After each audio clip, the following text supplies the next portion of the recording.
वन्दे गुरुपदद्वन्द्वं भक्तवृन्दसमन्वितं श्रीचैतन्यप्रभुं वन्दे नित्यानन्दसहोदितं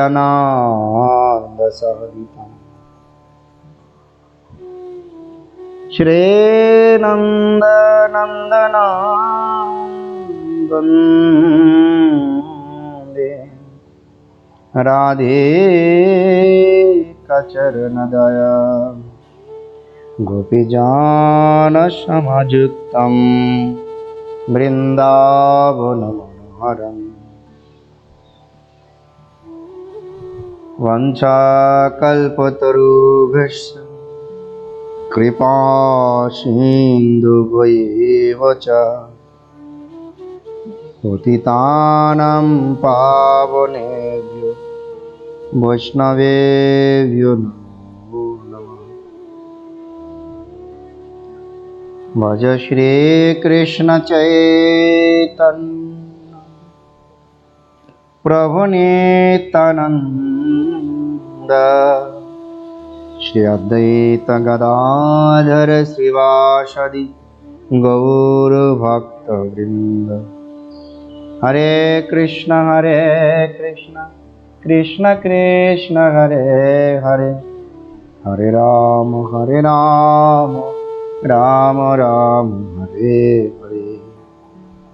बोले श्री राधा मदन मोहन जीव की जय, श्री श्री राधा गोविंद जीव की जय, श्री श्री राधा गोपीनाथ जीव की जय, सचिनंदन श्री गौर हरि की जय। शिल गुरुदेव परम गुरुदेव शिल प्रभुपाद की जय। भुवन मंगल हरि नाम संकीर्तन की जय। विश्व वैष्णव रसभा की जय। निताय गौर प्रमानंदे हरि हरि बोल। श्रीमद् भागवत महापुराण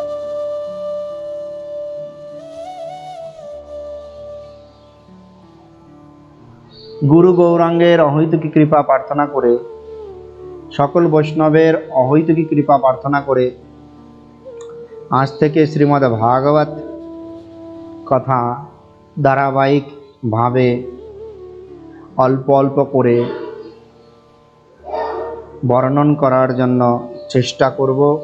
আপনাদের অহৈতুকী কৃপা কামনা করছি, আপনারা কৃপা করবেন যাতে করে প্রতিদিন অল্প অল্প করে শ্রীমদ্ ভাগবত কথা আমি বর্ণন করতে পারি। श्रीमद् भागवत एक भक्ति ग्रंथ है। देखुन श्रीमद् भागवत कथा चतुर्श्लोकी रूपे सर्वप्रथम भगवान कृष्ण ब्रह्मा के दान करेছিলেন, আর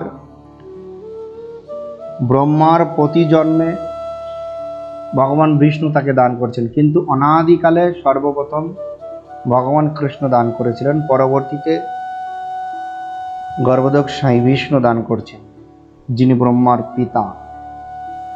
এই চতুর্শ্লোকী জ্ঞানাম परम गुह्यम यद विज्ञान सर सरस्यम तदंगम च गिरिगान गदितम।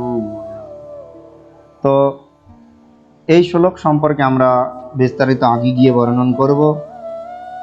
তো কি হলো, জগতে ভগবানের সত্তাবেশ অবতার কৃষ্ণ দ্বৈপায়ন বেদব্যাসজি এমন কোনো গ্রন্থ নেই, বেদ উপনিষদ পুরাণ উপপুরাণ সব রচনা করবার পরেও তিনি ওনার মনে শান্তি পেলেন না, বিষণ্ণ মনে বসে আছেন।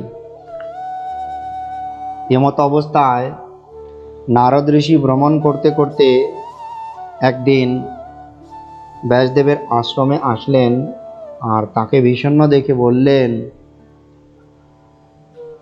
আপনি বিষণ্ণ কেন, কারণ কি? তখন কৃষ্ণদ্বৈপায়ন বেদব্যাসজি সমস্ত ঘটনা বিস্তারিতভাবে বর্ণন করলেন।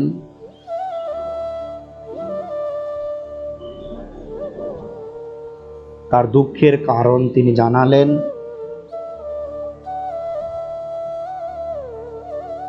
নারদ মুনি বেদব্যাসজির দুঃখের কারণ অবগত হয়ে তিনি বললেন,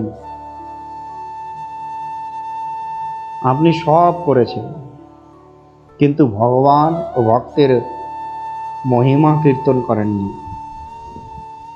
ভক্ত ভাগবত, ভগবান ভাগবত, এই দুই ভাগবতের মহিমা যতক্ষণ না পর্যন্ত কীর্তন কীর্তিত না হয়, ততক্ষণ জীবের মনে শান্তি কখনোই হবে না। কথাটা ধ্যান দিয়ে আমাদেরকে লক্ষ্য করতে হবে। ভগবান ও ভক্তের, ভগবান ও ভগবানের ভক্তের মহিমা কীর্তনই শ্রেষ্ঠ ভক্তি। শ্রীমদ্ ভাগবত মহাপুরাণ গ্রন্থ ভক্তি গ্রন্থ, যার মধ্যে নববিধা ভক্তি, যার 9টি অঙ্গ, 12 স্কন্ধ। তো 9টি অঙ্গে তো দেখুন, ধর্মের যে 9টি অঙ্গ, শ্রবণ, কীর্তন, অর্চন, দাস্য, সাক্ষ্য, আত্মনিবেদন, পাদ স্মরণ ইত্যাদি, এই 9টি অঙ্গ বিস্তারিতভাবে শ্রীমদ্ ভাগবতের মধ্যে বর্ণনা করা হয়। তার জন্য শ্রীমদ্ ভাগবত গ্রন্থকে বলা হয় ভক্তি গ্রন্থ। এর আগে, ভক্তির আগে, অর্থাৎ শ্রীমদ্ ভাগবত মহাপুরাণ পারায়ণ বা শোনা বা চর্চা করবার আগে শ্রীমদ্ ভগবদ গীতা, যেটাকে বলা হয় সম্বন্ধ তত্ত্ব, শরণাগতি গ্রন্থ। ভগবানের গুরুদেবের পাদপদ্মে শরণ গ্রহণ করলে আমাদের ভগবানের সঙ্গে, গুরুদেবের সঙ্গে সম্বন্ধ তৈরি হয়। আর সেই সম্বন্ধ থেকে, সেই সম্বন্ধকে আগে বাড়ানোর জন্য আমার যা দরকার, একটা সম্পর্ক হলে বা সম্বন্ধ হলে, সম্বন্ধের পরিসমাপ্তি গিয়ে আমরা কিছু লাভ করতে চাই। যা আমরা চাই সেটা কি চাই? কৃষ্ণ পাদপদ্ম, কৃষ্ণ প্রেম। কৃষ্ণ প্রেমকে প্রাপ্তি করার লক্ষ্যে সম্বন্ধ তৈরি হবার পর, গীতা থেকে শরণাগতি লাভ করার পর, সম্বন্ধ তৈরি করার পর আমরা কৃষ্ণ প্রেম প্রাপ্তির জন্য যে সকল কার্য করি তাকেই ভক্তি বা তাকেই সাধন বলা হয়। আর তা শ্রীমদ্ ভাগবত মহাপুরাণে বিস্তারভাবে বেদব্যাসজি বর্ণন করেছেন। তাই এই শ্রীমদ্ ভাগবত গ্রন্থের আচার্য শ্রী শ্রীল রূপ গোস্বামী পাদ, কেননা তাকে ভক্তি আচার্য বলা হয়, অভিধেয় তত্ত্বক আচার্য। দিব্যাদবিন্দরণ্য কল্পদ্রুমাদঃ শ্রীমদ্ রত্নগার সিংহাসনাস্তে। তো इस रूप से এইভাবে শ্রীল রূপ গোস্বামী পাদ রাধা গোবিন্দের প্রণাম করেছেন। তারপরে দেখুন, শ্রীমদ্ ভাগবতে প্রথমে প্রত্যেকটা গ্রন্থ লিখবার আগে আমাদেরকে এটা বিশেষভাবে মনে রাখতে হবে, পড়বার আগে, যে গ্রন্থের যিনি লেখক, বেদব্যাসজি হোক, যেই হোক, শ্রীমদ্ ভাগবত বেদব্যাসজি লিখেছেন, যেই লিখবেন, তো প্রথমেই 3 প্রকারের মঙ্গলাচরণ হয়: নমস্কার, বস্তু নির্দেশ, আশীর্বাদ। তো নমস্কার প্রাপ্তি পাওয়ার যোগ্যতাকে একমাত্র পরমেশ্বর ব্রজেন্দ্রনন্দন কৃষ্ণ, কেননা তিনি স্বয়ং ভগবান। আর তার প্রমাণস্বরূপ নমস্কার সূচক যে মঙ্গলাচরণ প্রথম শ্লোকে করা হয়েছে, সেখানে বলা হয়েছেন আমরা কাকে নমস্কার করব এবং তিনি নমস্কার পাওয়ার যোগ্য। কে নমস্কার পাওয়ার যোগ্য? বস্তু নির্দেশ কি বিষয়ে শ্রীমদ্ ভাগবতে আলোচনা করা হয়েছে সেটাকে বস্তু নির্দেশ বলা হয়, যে গ্রন্থে যে বিষয়ে আলোচনা করা হয়। আর আশীর্বাদ, কার আশীর্বাদ চাই? ভগবান, গুরু পরম্পরা, এনাদের আশীর্বাদ, জ্যেষ্ঠদের আশীর্বাদ, সে আশীর্বাদ সূচক। আমরা পরপর সব জানতে পারবো। যেখানে বলছেন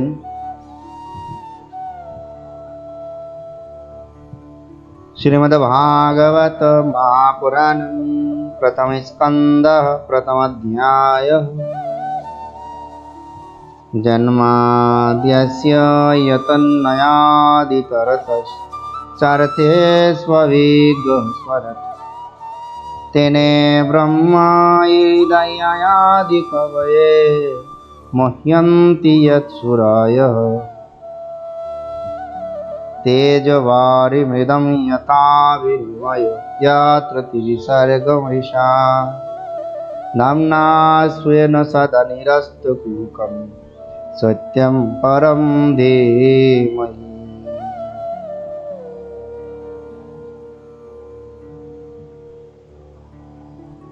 এই শ্লোক দ্বারা প্রথমে প্রণাম করা হলো। প্রণাম এক শব্দে ভজন। আমরা বহুজীব পরব্রহ্ম ধামের সহিত পরমেশ্বরকে ধ্যান করি। তিনি সত্য, তিনি নিত্য, ইহাই তাহার স্বরূপ, মুখ্য লক্ষণ। ভগবানের স্বরূপ তিনি নিত্য। তিনি নিত্য মায়াতীত, তিনি মায়ার অতীত। মায়া তাকে কখনো আঁকড়ে ধরতে পারে না, তিনি মায়ার অতীত। তাহা হইতে এই বিশ্বের সৃষ্টি স্থিতি প্রলয় ঘটে। ভগবান হতে এই বিশ্বের সৃষ্টি হয়, স্থিতি হয়, প্রলয় ঘটে। তা ব্রহ্মাজি নিজেও বলছেন সৃষ্টি স্থিতি প্রলয় সাধনা শক্তি রেখা। এবং অন্তিমে যাই বলছেন গোবিন্দমাদি পুরুষম তমহাম ভজম, ইহাই তার গৌণ লক্ষণ। তিনি যাবতীয় বস্তুর দ্রষ্টা ও ভক্তা। তিনি স্বয়ংরূপ, স্বয়ং প্রকাশ। তিনি কৃপাপূর্বক জীবের আদিগুরু, তৎশক্তি এবং জীবের আদিগুরু এবং তার শিষ্য ব্রহ্মার হৃদয়ে নিজ তত্ত্ব প্রকটিত করিয়াছিলেন। কে? ভগবান। আমি আগেই বললাম যিনি ব্রহ্মাকে সর্বপ্রথম এই ভাগবত জ্ঞান চতুর্শ্লোকে মানে 4টি শ্লোকের মধ্যে দান করেছিলেন। পরবর্তীতে অন্যান্য সময়ে বিষ্ণু ব্রহ্মাকে দান করেন। মহাধীর শক্তি সম্পন্ন ব্যক্তিগণ নিজ নিজ দৈহিক ও মানসিক বহু চেষ্টা করেও তাকে পাইতে গিয়া স্তব্ধ ও ব্যর্থ মনোরথ হন। কারণ নিজের শক্তি বুদ্ধিমত্তার দ্বারা তাকে কখনোই পাওয়া যাবে না। তিনি অপ্রাকৃত। তাকে পেতে গেলে আমাদের সেই অপ্রাকৃত জ্ঞানকে লাভ করতে হবে। আর আমরা অক্ষস প্রাকৃত ইন্দ্রিয় দ্বারা, নিজের মায়াবশ ইন্দ্রিয় দ্বারা তাকে কখনো লাভ করতে পারবো না। মরীচিকায় জলবুদ্ধি, কাঁচা দিতে বাড়ি বুদ্ধি। মরুভূমিতে বালির উপরে সূর্যের আলো পড়াতে মনে হচ্ছে চকচক প্রচণ্ড জল, আবার কাদাতে সূর্যের আলো পড়াতে ভাবছি ওখানেও জল। তাই সত্য হলেও নশ্বর, তদ্রূপ সত্য রজতম এই ত্রিগুণাত্মক জগৎ তার দ্বারা সৃষ্ট, পালিত ও বিনষ্ট হয় বলিয়া তাহার সত্তা বা অধিষ্ঠান হেতু সত্য হইলেও বাস্তবিক নশ্বর, অনিত্য। ভগবান নিত্য। আবার তাঁর দ্বারা এই সত্যরজ তমগুণ অর্থাৎ সৃষ্টি, পালন আর ধ্বংস হচ্ছে, এটা সত্য, তিনি পালন করছেন। কিন্তু তিনি ইহা পালন করছেন, তার দ্বারা সৃষ্টি হচ্ছেন, তিনি সত্য, তিনি সত্য স্বরূপ, তিনি নিত্য। কিন্তু এইগুলো কেন নিত্য নয়? বলছেন তারপরেও এগুলো নশ্বর, সাময়িক সময়ের জন্য। আবার এর অন্তলক্ষ্য ভগবৎ পাদপদ্মে স্থান নেয়া। তাই আর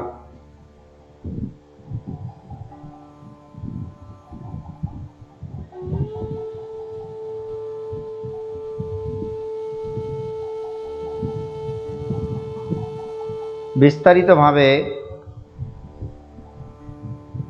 বললেন জন্মাদি, জন্মাদি, জন্ম আদি। জন্ম আদি মানে জন্ম স্থিতি ভঙ্গম, জন্ম থেকে শুরু করে মৃত্যু তক মানে মৃত্যু পর্যন্ত।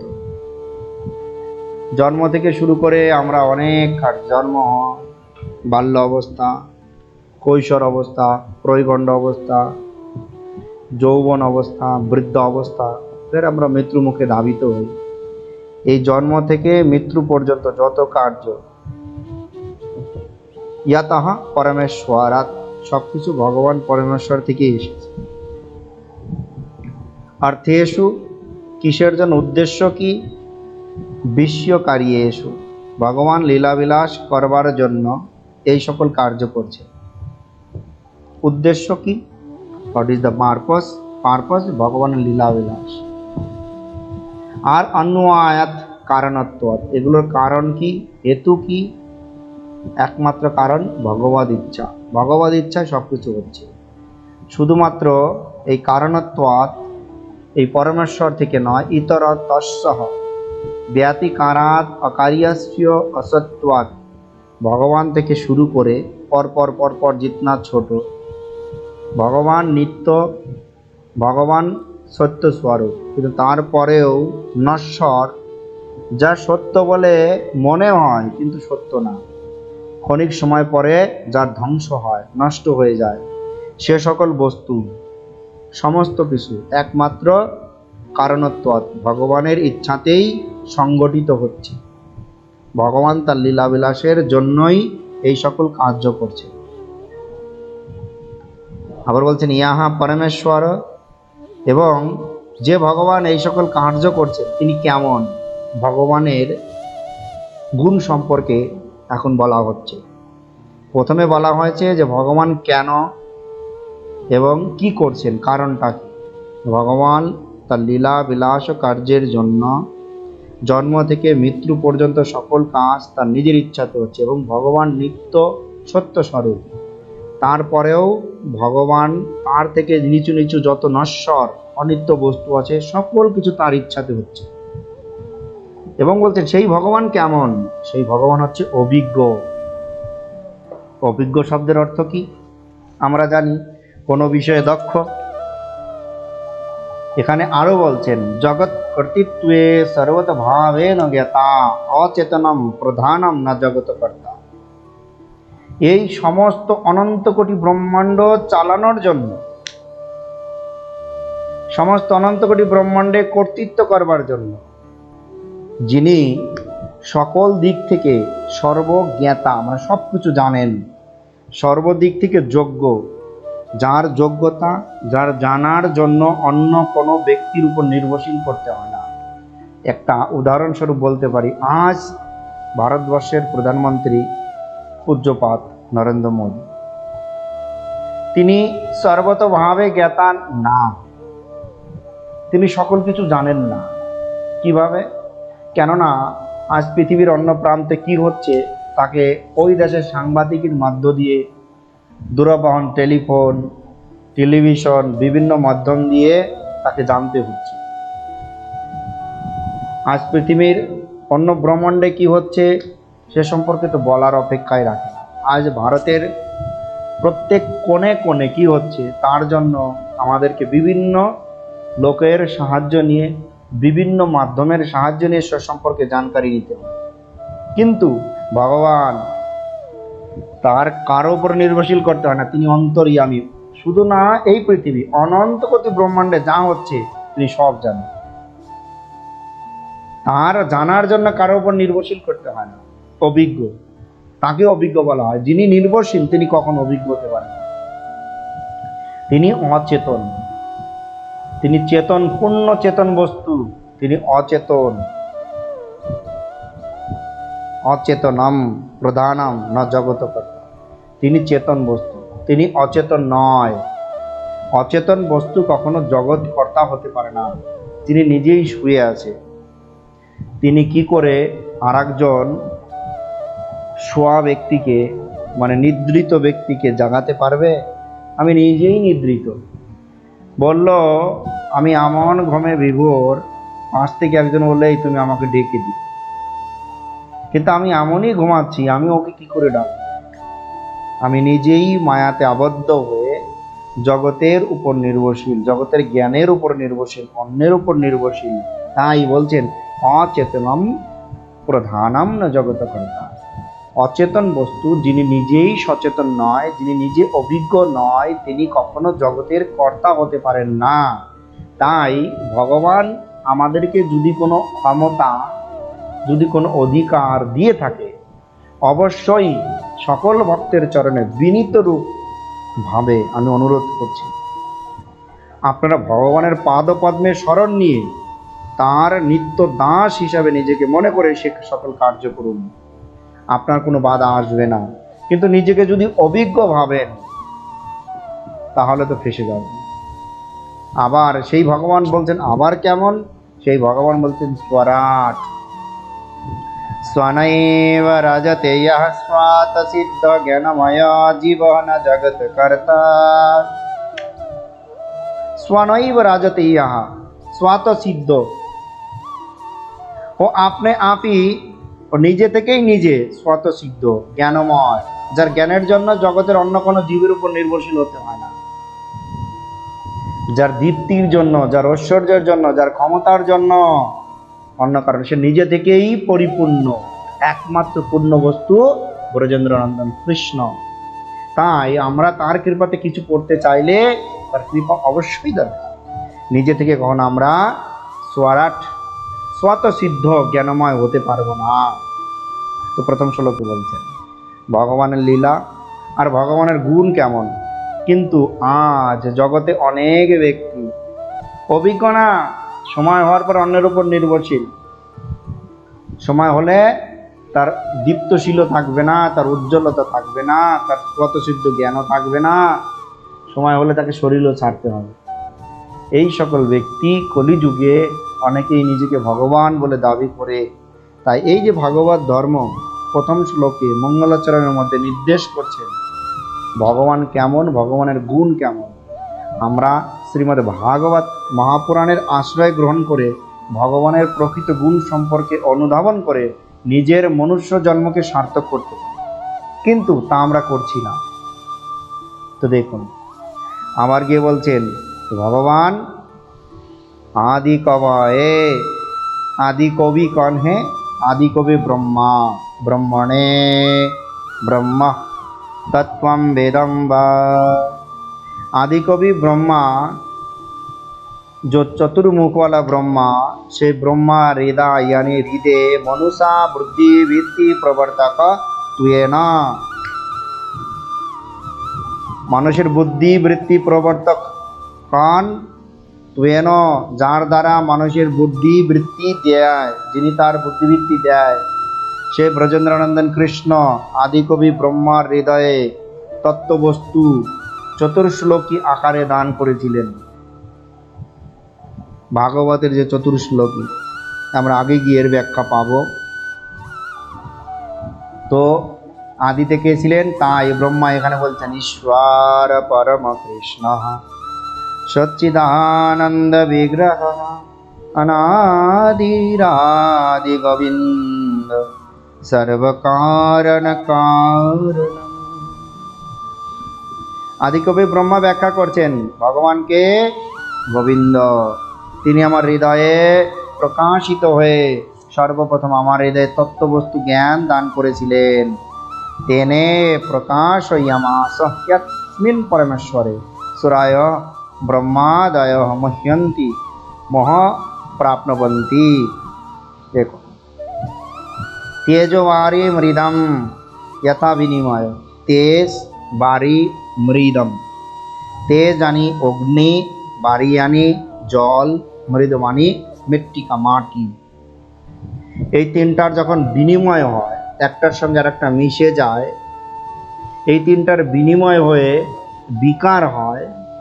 আমি এর আগেও বললাম যে মরুভূমিতে বালির উপরে তেজ সূর্যের আলো পড়লে ওটাকে আমাদের কাছে মনে হয় জল, আর পথিক সেই জলের সন্ধানে মরুভূমিতে তৃষ্ণার্ত হয়ে যখন ধাবিত হয় দ্রুত বেগে, কিন্তু সেই জলের সন্ধান আর কখনোই পায় না। অচিরাত তার মৃত্যু মুখে কবলিত হতে হয়।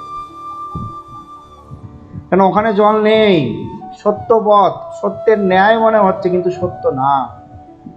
এই সংসারের যত সম্পর্ক, মা বাবা ভাই বোন আত্মীয় স্বজন পাড়া প্রতিবেশী যা কিছু আমরা আমাদের স্বয়ং আমার এই শরীরটা সহ যা কিছু দর্শন করছি সকল কিছু অনিত্য। এইগুলো নিত্য বলে মনে হচ্ছে কিন্তু ক্ষণিক সময়ের জন্য আমাদের সাথ দিচ্ছে, কিছুক্ষণ পরে থাকবে না।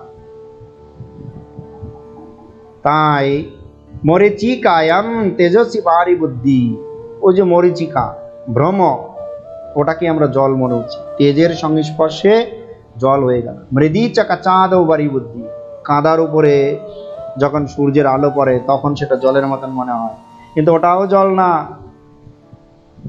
তাই এখানে বলছেন কি, এগুলো কি তাহলে? ত্রিসর্গ ত্রয়াণাম মায়া গুণানাম তম রজঃ সত্ত্বানাম সৃষ্টি। ত্রিসর্গ ভগবানের যে তিনটি মায়ার গুণ সত্য রজ তম, এই সংসারে চতুর্দশ ভুবনের মধ্যে প্রত্যেকটি বস্তু এই তিনটি বস্তুর সংস্পর্শে তৈরি হয়েছে। সত্যগুণ, রজগুণ, তমগুণ। সত্যগুণ সর্বদা শুদ্ধ সত্যময়, সাত্বিক, শুদ্ধ চিন্তা, শুদ্ধ কথা, শুদ্ধ বলা, শুদ্ধ খাবার। আর রজগুণ সর্বদা অহংকার, তমগুণ অন্ধকারের ন্যায়। এই তিন প্রকারের মায়ার গুণ এই জগতে বিদ্যমান। আর এই তিনটি গুণ আমাদের মধ্যে যখন প্রকাশ হয় তখন আমরা ওই ধরনের ভ্রমে পর্যবসিত হই, ধাবিত হই। তাই এখানে বলছেন মৃষা না বস্তুতঃ সন অনেন জড়োপাধি সম্বন্ধম বারয়তি মৃষা। আমরা এই জগতের অনেকে, আমি ডাক্তার, আমি ইঞ্জিনিয়ার, আমি মা, আমি বাবা, আমি ভাই, নানান ধরনের উপাধি, আমি দাস, আমি চক্রবর্তী, আমি ভট্টাচার্য, নানান ধরনের জড় উপাধি সম্বন্ধিত হয়ে থাকি, যেগুলোকে বলা হয় মৃষা। এই যে জড় উপাধি থাকবে, অমৃষা ইতি পাঠে ভূতেন্দ্রিয় দেবতা রূপ সত্য ইয়াত সত্যতয়া মিথ্যা স্বর্গোপি সত্যবৎ প্রতীয়তে। এগুলো সত্য নয় কিন্তু সত্যের মতো প্রতিমান হচ্ছে। এই যে জিনিস সত্য নয়, সত্যের মতন প্রতীয়মান হচ্ছে, সেই বস্তুকে সত্য বলে যদি আমরা তাকে নিয়ে আনন্দ, তাকে নিয়ে নিত্য সুখ আচ্ছাদন করতে চাই, তাহলে তো আমাদের দুঃখের শেষ থাকবে না। তাই এখানে শ্রীল বেদব্যাসজি প্রথম মঙ্গলাচরণ শ্লোকেই বলছেন, এই সংসারে যত দুঃখের কারণ আমরা নিজেই, আমার নিজের জন্যই। দেখুন, শালীনতাহীন জীবনযাপন, শালীনতা কেমন? যা অনিত্য। ভগবান কখনো অনিত্য বস্তুকে আপনাকে ধরে আগে যেতে বলেনি। ভগবান কখনো আপনাকে দুঃখকে, অনিত্য বস্তুকে ধরা মানে দুঃখকে নিত্যকালের জন্য যত্ন করে রেখে দেয়া। তো তাই বেদব্যাসজি বলছেন, আমরা সেই সত্য স্বরূপ স্বেন ধামনা নিরস্ত কুহুকম, যিনি সত্য, যিনি নিজে থেকে নিজে সত্য, তাকে ধাম, তাকে ধরুন, স্মরণ করো। যিনি সমস্ত নিরস্ত নিরাহ আকুহুকম নিরস্তম কুহুকম কপটম ইয়স্মিন ত্বম, যিনি সম্পূর্ণরূপে এই সংসারের সমস্ত কুহুক, সমস্ত কপটতা, সমস্ত ভণ্ডামি, সমস্ত সংশয় দ্বন্দ্ব নিরাশ করেছেন। কে? জগতের সমস্ত প্রকার কপটতা যিনি ধ্বংস করেছে। আজ আমরা সনাতন ধর্মে সারা পৃথিবীব্যাপী লোক কথা, এরকম অনেক কথা বলে। কিছুদিন আগে অনলাইনে শুনি ভগবান কৃষ্ণ, ভগবান বলরাম সম্পর্কে অনেক উল্টোপাল্টা কথা। এই জগতের যে কুহুকম অকুহুকম, জগতে যে নিরস্তম কুহুকম, যত রকমের কপটতা, যত রকমের ভণ্ডামি, সাধুর বেশ নিয়ে, ভালো সেদার ভাব নিয়ে, ভাগবত ধর্মকে মুখে মুখে আশ্রয় করে জগতে যারা অলস, মূর্খ, মূঢ়, জাগতিক জ্ঞানে, জাগতিক বিদ্যার অহংকারে কোনো দিন ভাগবত ধর্ম, ভাগবত অধ্যয়ন, ভাগবত কথা শ্রবণ করেনি, সেই ধরনের লোকের কাছে তাদের মন করা কথা বলে তাদের মনকে জয় করে তাদেরকে ঠকাচ্ছে আর সনাতন ধর্মের বিকৃতি করছে। আর সেই ধরনের লোক যখন কোনো দুর্ঘটনা ঘটিয়ে দিচ্ছে তখন আমরা বলছি সাধু খারাপ, কিন্তু শাস্ত্রে বলেছে সাধু সাবধান। আমি সকল ভক্তের চরণে আবার নিবেদন করছি, সাক্ষাৎ রূপে ভাগবত কথা শ্রবণ করুন আর ভাগবত অধ্যয়ন করুন। আপনারা লিখতে জানেন, পড়তে জানেন, দেখুন নিরস্ত কুহুকাম ভাগবত সমস্ত প্রকার কপটতা ভণ্ডামিকে প্রকাশ করেছে, যিনি কে কপট। ভাগবত পড়লে আমরা জানতে পারবো জগতের কেউ আমাদের নিকট কপটতা করতে পারবে না।